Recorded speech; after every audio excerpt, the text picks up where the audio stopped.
Hey developers, ever wished scrolling your web page could feel like directing a movie? Like you're the camera operator, smoothly guiding a full 3D scene? That's exactly what we're diving into today. I'm a UI developer, and I've wrestled with this in real projects. So I'm not just showing you flashy demos. I'm sharing the exact technique I use to combine Three.js with G-Sap scroll trigger. We'll make your scroll drive a 3D world like a total pro. In this part, we're implementing intuitive drag controls that make your 3D model feel like a physical object, complete with natural rotation physics and smooth inertia. When this video hits 200+ likes, I'll pin the full source code in the comments. Your support helps create more practical content. Let's build our natural drag system step by step. First, we prepare our container with two CSS rules. Touch action equals none disables browser touch gestures, while cursor equals grab shows users they can interact. We then declare key variables: is dragging tracks interaction state. Last X and last Y store previous pointer positions. VX and VY track velocity, and inertia tween will handle our momentum animation.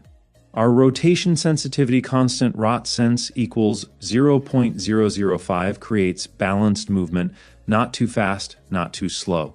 The pitch limits pitch min equals -pi divided by 2 plus 0.05, and pitch max equals pi divided by 2 minus 0.05 prevent unnatural backflips while allowing near vertical views. The on pointer down function starts our interaction. If no model exists, we exit immediately. We set is dragging to true, capture the pointer with set pointer capture to ensure smooth tracking, and change the cursor to grabbing for visual feedback. We record the starting X and Y positions, reset velocity to 0, and cancel any existing inertia animation using G-Sap's kill method. Prevent default stops unwanted browser behaviors like text selection. As users move their pointer, on-pointer move calculates movement deltas, the difference between current and previous positions.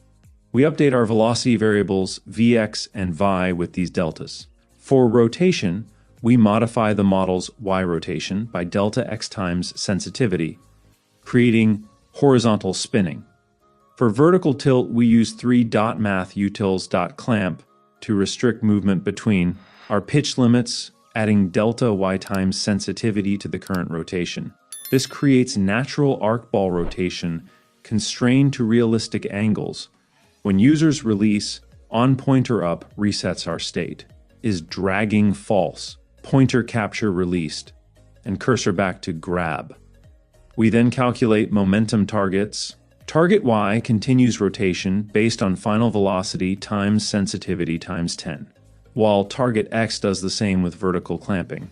G-Sap creates our inertia animation. gsap animates the model's rotation to these targets over 0.6 seconds. Using easing, this mimics real-world momentum decay like a spinning top slowing down. Finally, we add event listeners for pointer down, pointer move, and pointer up, all with passive equals false to ensure prevent default works correctly. This completes our drag system, just 50 lines for professional 3D interaction. And that's how you create touch-friendly 3D controls that feel physical and satisfying. We've implemented smooth dragging, natural rotation constraints, and realistic momentum physics. In our next video, we'll connect everything to scroll using G-Sap scroll trigger. You'll learn to create camera moves that sync perfectly with both dragging and scrolling. If this interaction system brought your scene to life, please smash that like button. When we hit 200+ likes, I'll share the full source code with production-ready controls. Got questions about rotation sensitivity or inertia tuning? Drop them in the comments, I answer every one. Press like so more developers find it. Subscribe to the channel for more JS tips. See you in the next video.